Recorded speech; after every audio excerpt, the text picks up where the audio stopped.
नमस्कार मित्रों।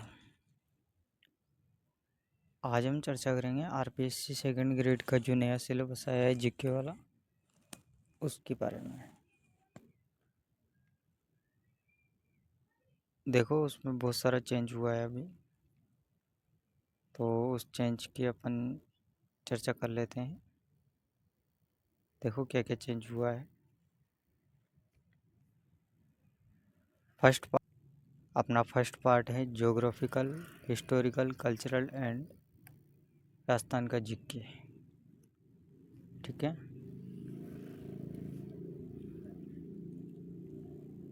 इसमें दे रखा है फिजिकल फीचर्स।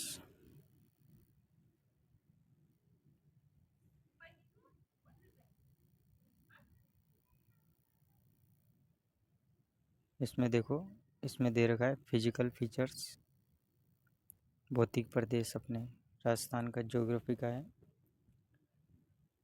ये पूरा ज्योग्राफी का ही है, ये पूरा यहाँ से यहाँ तक सारा। ठीक है, तो इसके बारे में अपन चर्चा करने वाले हैं। देखो, पहला टॉपिक है अपना भौतिक प्रदेश। ठीक है। दूसरा है क्लाइमेट, जो जलवायु है उसके बारे में है। तीसरा है ड्रेनेज, जो अपना अपवाह तंत्र चलता है, नदियाँ, झरने, झीलें वगैरह वगैरह, वो सब हैं।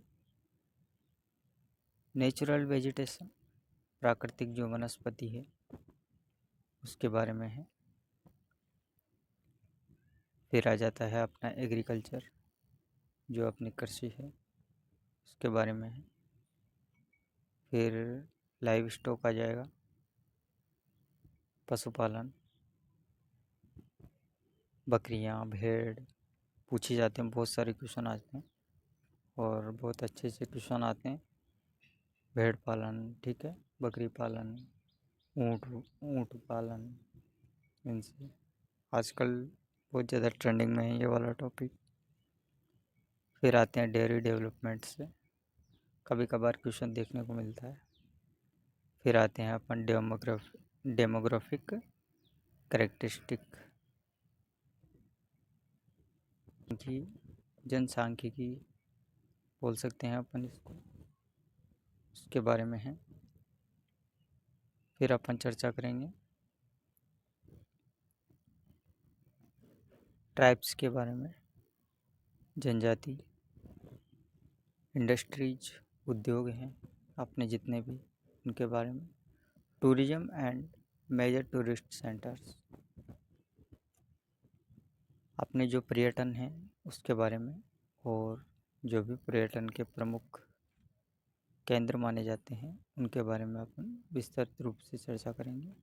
अभी तो क्या करेंगे, अभी तो केवल सिलेबस के बारे में। जब अपन इन टॉपिकों को पढ़ेंगे ना, तब इनके बारे में बढ़िया डिटेल से चर्चा करेंगे। अभी तो केवल समझ लो कि अपने सिलेबस में क्या क्या है। ठीक है। फिर अपन चर्चा करेंगे जो कि प्राचीन संस्कृति है, अपनी कला संस्कृति और राजस्थान की जो भी सभ्यताएं हैं उनके बारे में। साइट्स एंड देयर इम्पोर्टेंस, जो भी अपने प्राचीन स्थल हैं, एंशियंट साइट्स हैं, और उनके जो भी महत्व हैं, ठीक है, उनके बारे में दे रखा है कि उनके बारे में क्वेश्चन पूछेगा सभ्यताओं से रिलेटेड। पहले क्या है, कालीबंगा, आहड़, बेराठ, ऐसे कुछ सभ्यताएं दे रखी थी, 4 सभ्यताएं थी। अभी इन्होंने मेंशन नहीं किया कि कौन से पर्टिकुलर सभ्यता के बारे में पूछेगा। अभी तो अपन को लगभग सारी पढ़नी है। ठीक है। इसके बाद में अपन बात करेंगे हिस्ट्री ऑफ 18th सेंचुरी की, 18वीं शताब्दी की हिस्ट्री। ये वाला टॉपिक पहले भी था और अभी भी है, तो मतलब सेम है, इसमें कोई दिक्कत नहीं है। इसमें केवल चेंज ये किया है कि राजपूत डायनेस्टी दे दी। ठीक है, पूरी की पूरी राजपूत डायनेस्टी अपन को पढ़नी है। पहले नहीं था ये, पहले यहाँ से चालू था की रिलेशन विद दिल्ली सल्तनत से था। इसमें अपन को पढ़ना था मेवाड़, रणथंभौर, जालौर। ठीक है, ये आपको पता ही है। और राजस्थान और मुग़ल के क्या क्या हैं? मुग़ल कहाँ पे आए थे? मेवाड़, मारवाड़, आमेर, बीकानेर।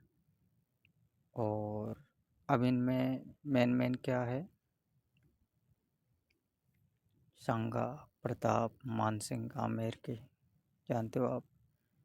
मारवाड़ के चंद्रसेन हो गए, बीकानेर के राय सिंह हो गए। ठीक है, बीकानेर के राय सिंह। मेवाड़ के राज सिंह हो गए। ये पहले भी था, अभी भी है, तो इसमें कोई मेजर चेंज नहीं है। और इनमें अगर देखा जाए ना, सबसे ज़्यादा तो आमेर के मान सिंह है। चंद्रसेन के बारे में बार बार पूछा जाता है। और एक प्रताप के बारे में तो आपको पता ही है, फेमस है। ये ज़्यादातर पूछे जाते हैं। ठीक है ना। अब अपन यहाँ पे बात करते हैं कि जो भी मतलब स्वतंत्रता संग्राम में संघर्ष हुए हैं स्वतंत्रता के लिए, तो उनके लिए अपन को पढ़ना था। ये पहले भी था, रिवॉल्यूशन ऑफ 1857। ठीक है, पॉलिटिकल अवेकनिंग, राजनीतिक जो जन जागृति है उसके बारे में। प्रजामंडल मूवमेंट्स, प्रजामंडल आंदोलन था पहले। पीजेंट्स एंड ट्राइबल मूवमेंट्स, ये भी था। किसानों और जनजातीय आंदोलन। ठीक है ना।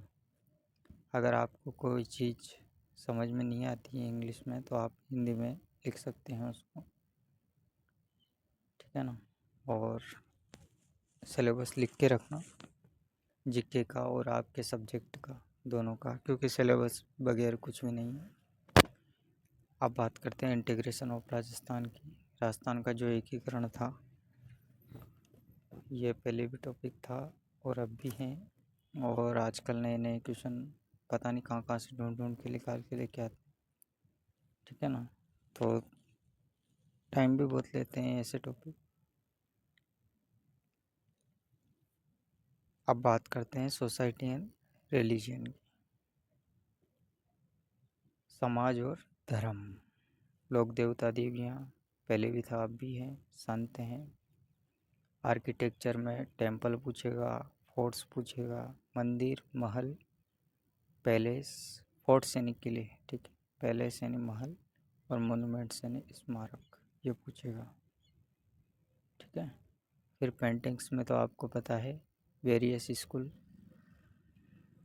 इनके बारे में पूछता ही है। चित्रकला के बारे में रेयर क्वेश्चन आता है, लेकिन आता है, एक दो आजकल पूछे जाने लग गए हैं। फेयर्स एंड फेस्टिवल्स के बारे में तो पूछता ही है, आपको पता ही है। फिर इसके बारे में कस्टम्स। ठीक है, कस्टम्स के बारे में पूछेगा। ड्रेसेस पूछेगा। कस्टम्स का मतलब रीति रिवाज हो गया। ड्रेसेस का मतलब अपने जो भी क्या बोलते हैं, पोशाक। ठीक है, वेशभूषा। ऑर्नामेंट्स यानी आभूषण हो गए अपने। ठीक है। और हैंडीक्राफ्ट्स, ये नया जुड़ा है, हस्तशिल्प। ये पहले था लेकिन अलग से था। ठीक है ना, तो अब इसमें मेंशन कर दिया। फोक म्यूजिक, ये तो आपको पता ही है, संगीत वगैरह, डांस हो गया। परफॉर्मिंग आर्ट, ये भी नया जुड़ा है। ठीक है, प्रदर्शन कला, ये पहले नहीं था। और भाषा और साहित्य, ये तो था ही सही पहले। तो है कुछ नया, तो बहुत जुड़ा है इसमें। अभी क्या है, सिलेबस थोड़ा विस्तार कर दिया है इसका बहुत ज़्यादा। लीडिंग पर्सनालिटीज ऑफ राजस्थान, तो political and administrative system of Rajasthan, तो ये पहले भी था। गवर्नर था, राज्यपाल हो गया, मुख्यमंत्री हो गया, और मंत्रिपरिषद अपनी हो गई राजस्थान की, तो ये तो पहले भी था।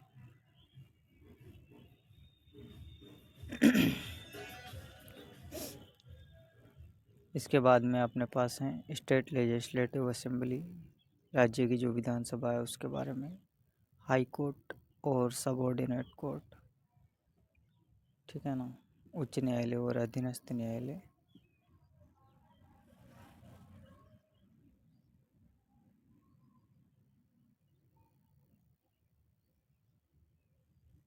अब इसके बाद में अपन बात करते हैं पंचायती राज हो गया और इसका जो प्रशासन है उसके बारे में पूछेगा।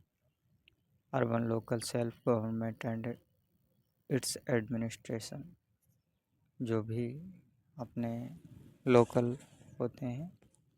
लोकल में क्या क्या आएगा? लोकल में वही आएगा अपने नगरीय शासन, नगरीय स्वशासन वगैरह, ठीक है।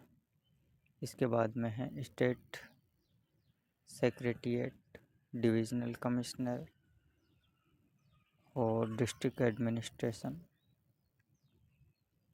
जो राज्य सचिवालय हैं उसके बारे में, और जो संभागीय आयुक्त हैं और जिला प्रशासन, ये पहले भी था, ठीक है। और उसके बाद में है, कहाँ थे अपन, हाँ, आरपीएससी के बारे में पूछेगा, था पहले। यहाँ पे थोड़ा चेंज किया है, देखो पहले यहाँ राज्य मानवाधिकार आयोग था, अब यहाँ पे महिला आयोग कर दिया है, ठीक है, ध्यान रखना इसका। और यहाँ से एक क्वेश्चन आएगा जरूर भी। इसके बाद में है फाइनेंस कमीशन, वित्त विभाग, ठीक है, वित्त आयोग जिसे बोलते हैं, उसके बारे में पूछेगा।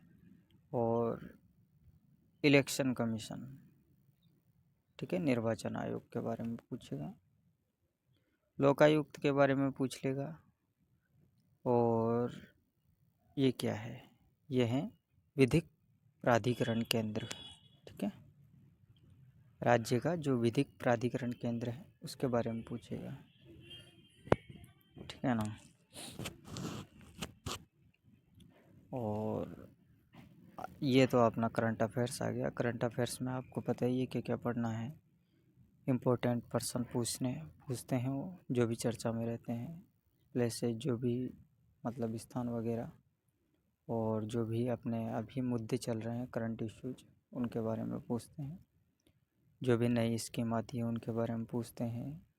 और वेलफेयर डेवलपमेंट से संबंधित जो भी चर्चाएं होती हैं उनके बारे में पूछते हैं। इकोनॉमिक पॉलिटिकल डायनेमिक, ये भी पूछते हैं। इकोनॉमिक और डायनेमिक, ये पॉलिटी से संबंधित कुछ भी चर्चाएं होती हैं उनके बारे में पूछते हैं। स्पोर्ट्स एंड गेम्स के बारे में, ये तो आपको पता ही है। अवार्ड्स पूछते हैं, बुक्स, ऑथर्स, इनमें अवार्ड्स ज़रूरी है, स्पोर्ट्स ज़रूरी है, गेम्स हर बार पूछे जाते हैं, और पॉलिटिकल इकोनॉमिकल भी पूछे जाते हैं। स्कीम्स वगैरह थोड़ी कम पूछी जाती है, लेकिन कोई मेजर इम्पोर्टेंट हो ना तो वो पूछ ली जाती है। इसके बाद में है, और पर्सन भी पूछे जाते हैं। करंट अफेयर्स तो वैसे अपन को जल्दी याद हो जाती है, ठीक है ना। थोड़ा करंट अफेयर्स को साथ में लेके चलना, ताकि साथ के साथ याद होती रहे। एक बार पढ़ लेते हैं ना करंट अफेयर्स को, फिर भूला नहीं जाता, भूल ही नहीं सकते फिर उसको, ठीक है।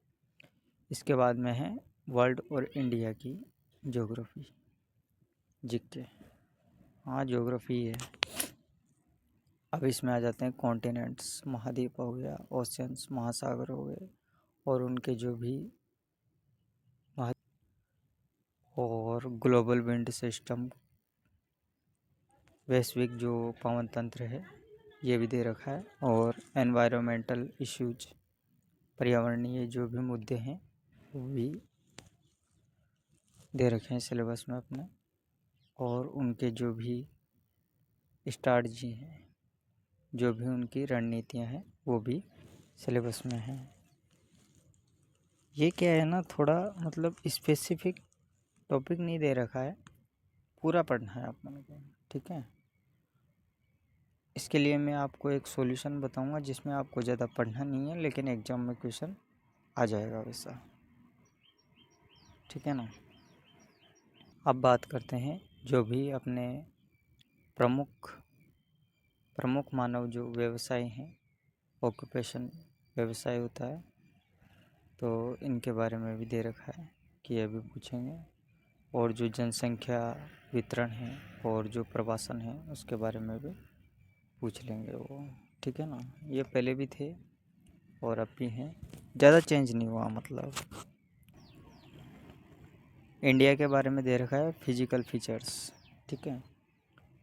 फिजिकल फीचर्स तो किसी की भी ज्योग्राफी पढ़ो, राजस्थान की, इंडिया की, वर्ल्ड की, या फिर हाँ किसी भी देश की, किसी भी राज्य की, किसी भी स्टेट की, ये पढ़ना इम्पोर्टेंट है। फिजिकल फीचर्स जब तक नहीं पढ़ेंगे तब तक अपन को ज्योग्राफी समझ में नहीं आएगी। इसके बाद में अपन पढ़ेंगे क्लाइमेट सिस्टम, जलवायु तंत्र, ठीक है। ड्रेनेज हो गया, अपवा तंत्र हो गया, नेचुरल वेजिटेशन हो गया, जो भी प्राकृतिक वनस्पतियाँ हैं, और बायोडाइवर्सिटी, जो भी जैव विविधताएँ हैं वहाँ की, एनर्जी रिसोर्स, ऊर्जा स्रोत हैं, ये सब दे रखे हैं। ये दो इंडिया ज्योग्राफी में थोड़े अलग हैं, अपने राजस्थान ज्योग्राफी में ये नहीं है, बाकी सब सेम है। इसके बाद में अपन आते हैं इंडिया इकोनॉमिक के पार्ट में। तो इसमें है ग्रोथ, वृद्धि और विकास दे रखा है। किसमें? एग्रीकल्चर में। ये पहले भी था, अभी भी है। उद्योग हैं और सेवा क्षेत्र कायम है भारत में। भारत में जितने भी उद्योग हैं, जितने भी सेवा क्षेत्र हैं, उनके बारे में है। Foreign trade off India, India का जो विदेश व्यापार है उसके बारे में है। और ये ट्रेंड्स वगैरह दे रखे हैं, कंपोजिशन और डायरेक्शन, ठीक है ना। ट्रेंड्स का मतलब हो गया प्रवृत्तियाँ, कंपोजिशन का मतलब हो गया संरचना, और डायरेक्शन का मतलब हो गया दिशाएं। अपन डिटेल से चर्चा करेंगे जब अपन सिलेबस पढ़ेंगे ना, इसका सिलेबस क्या मतलब डिटेल से पढ़ेंगे ना, तब अपन एक एक चीज़ की चर्चा करेंगे। आप टेंशन मत लो, अपने क्वेश्चन एज इट इज मिलेगा वहाँ पे। संविधान की बात करते हैं और जो विदेशी नीतियाँ हैं उनकी बात करते हैं अपन। तो जो भी संवैधानिक जो भी विकास हुआ है इंडिया का, इंडिया के संविधान का जो विकास हुआ है उसके बारे में है, वो दे रखा है। Constituent assembly and role of B.R. Ambedkar, अपने संविधान सभा के बारे में है, और उसमें बाबा साहब डॉक्टर भीमराव अम्बेडकर का क्या क्या रोल था, क्या भूमिका थी, उसके बारे में अपन को पढ़ना है। फिर दे दिया इसने सिटीजनशिप, नागरिकता, फंडामेंटल राइट्स दे दिए, मौलिक अधिकार, डायरेक्टिव प्रिंसिपल दे दिए ऑफ स्टेट पॉलिसी, ठीक है। नीति निर्देशक तत्व, राज्य के नीति निर्देशक तत्व ये दे दिए, और अपने मौलिक कर्तव्य दे दिए, ठीक है।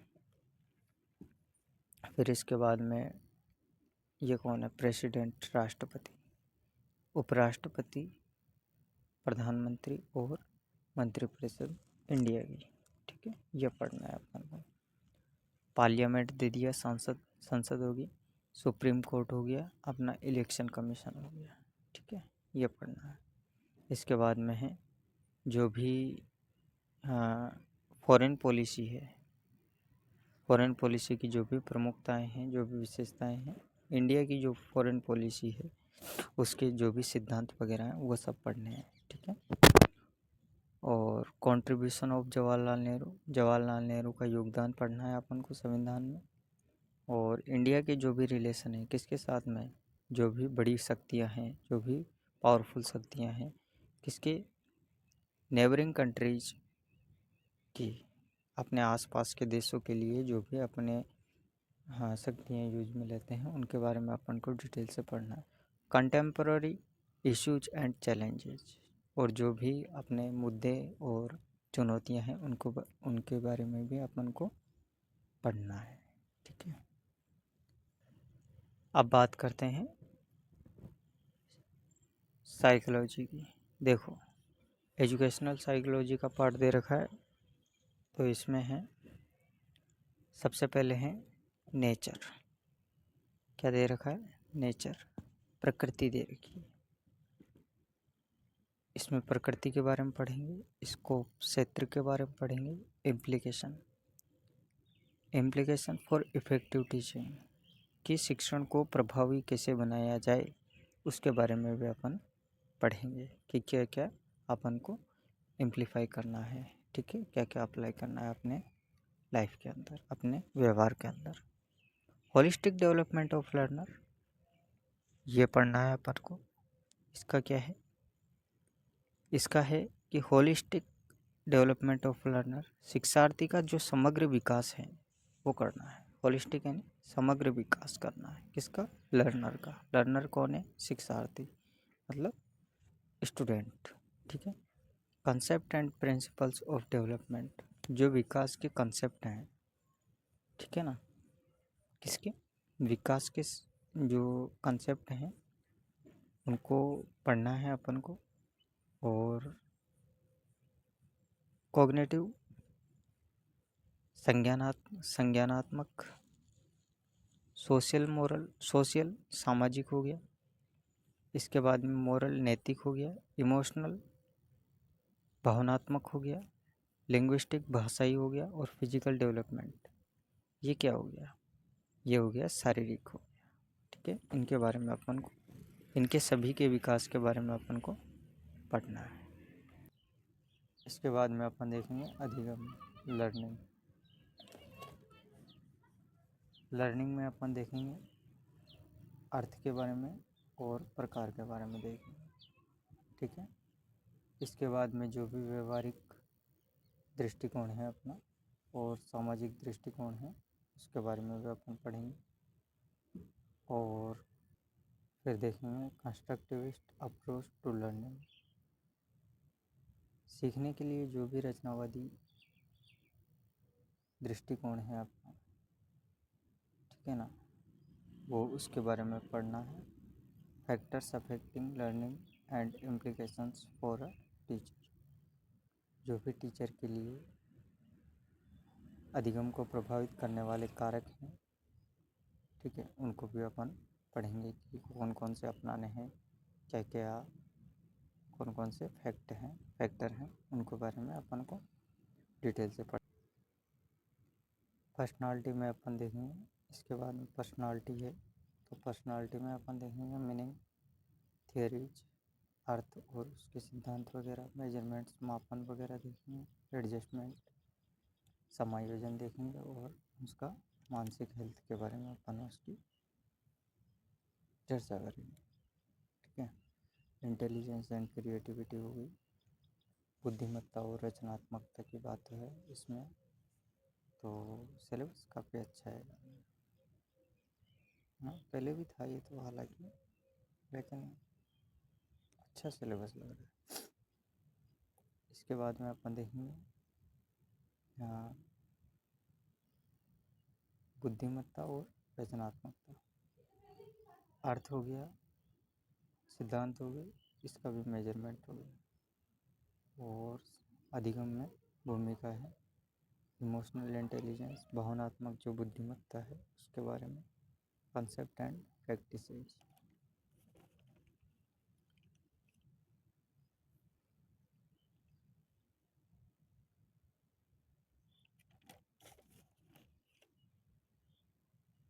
इसके कंसेप्ट और इसकी प्रैक्टिस के बारे में भी चर्चा करेंगे। मोटिवेशन आ गया, देखो प्रेरणा, अभिप्रेरणा बोल सकते हैं इसको। इसका अर्थ और इसके प्रकार हो गए। थ्योरीज ऑफ मोटिवेशन, मोटिवेशन की जो भी थियरी है उनको, और implication for teaching learning, teaching learning के अंदर जो भी क्या क्या इम्प्लीकेशन किया करने चाहिए उनके बारे में अपन देखेंगे। फिर बात करेंगे इंडिविजुअल डिफरेंस, जो भी व्यक्तिगत विभिन्नताएं हैं, ठीक है, उनमें अर्थ हैं, स्रोत हैं, क्लासरूम को प्रभावित करने के लिए जो भी, हाँ, एजुकेशन में कक्षा में प्रभाव, ठीक है, कक्षा में प्रभाव कैसे छोड़ना है वो भी है। Development of 21st century skills, इसमें तो केवल कंसेप्ट एंड स्ट्रैटेजी है, ये पहले नहीं था, ये अभी।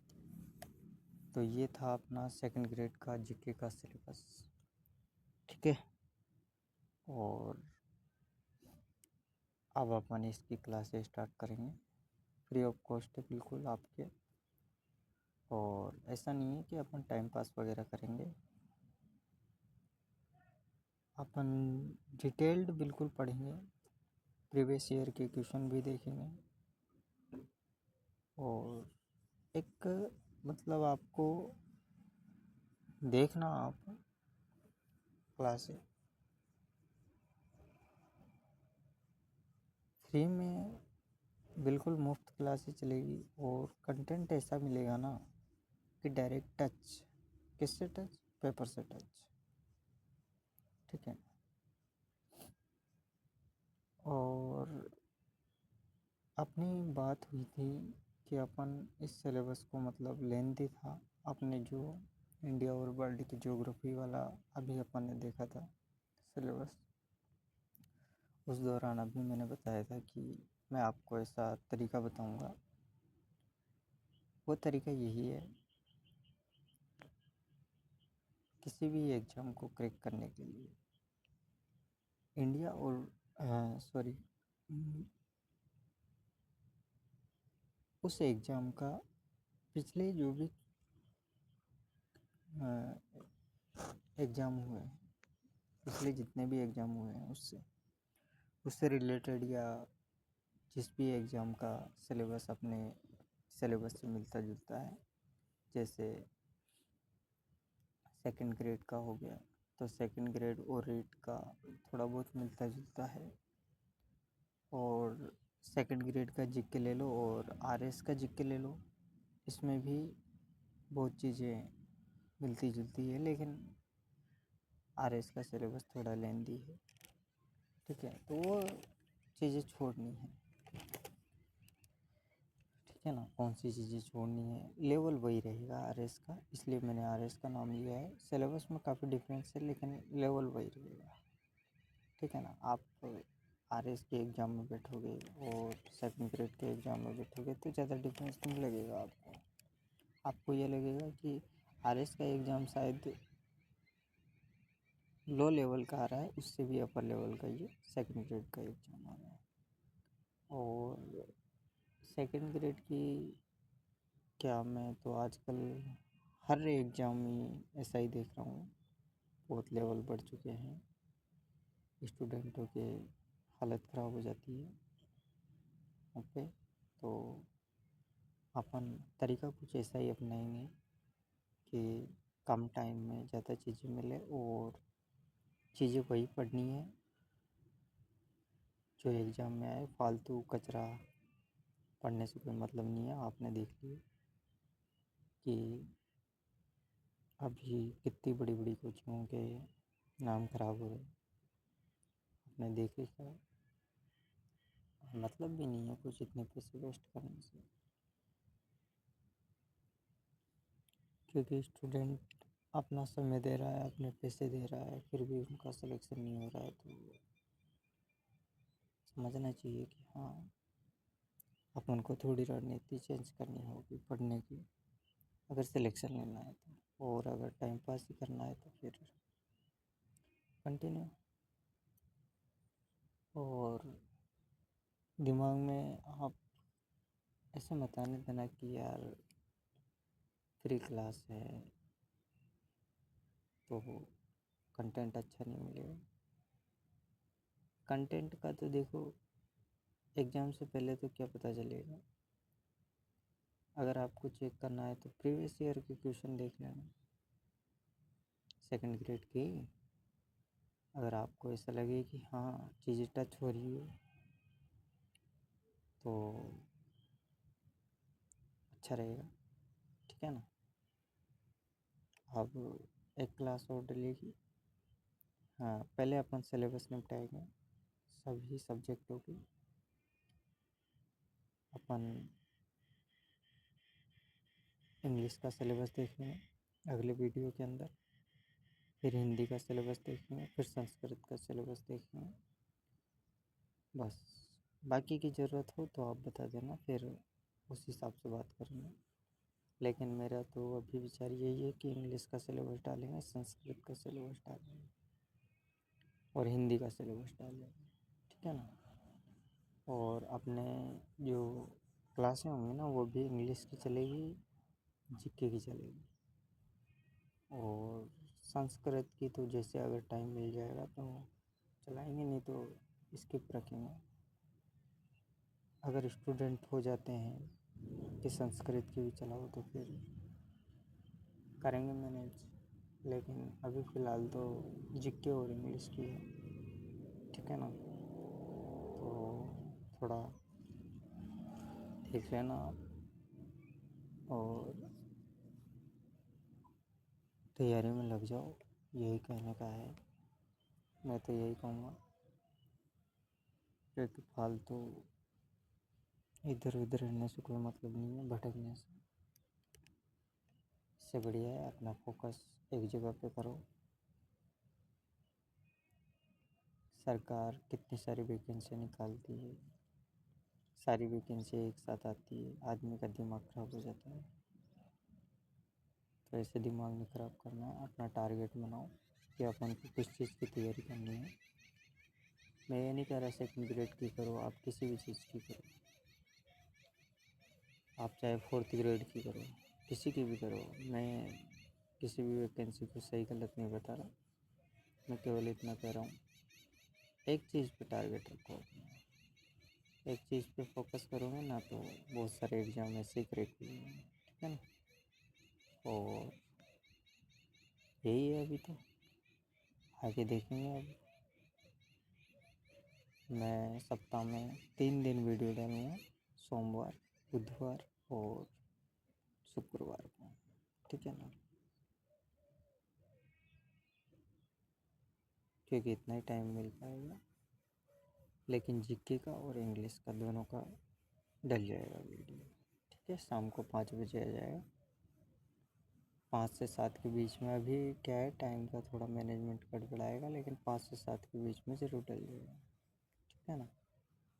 वो कोशिश करेंगे 5 बजे ही डालने का, लेकिन कुछ कह नहीं सकते, लेट सेट वगैरह हो गया तो 7 बजे तक आएगा, नहीं तो फिर नहीं आएगा, ठीक है ना। लेकिन हाँ, रेगुलर आएगा, पूरा कोर्स करवाएंगे, सिलेबस कंप्लीट करवाएंगे, ठीक है। तो लग जाओ तैयारी में, और थैंक यू।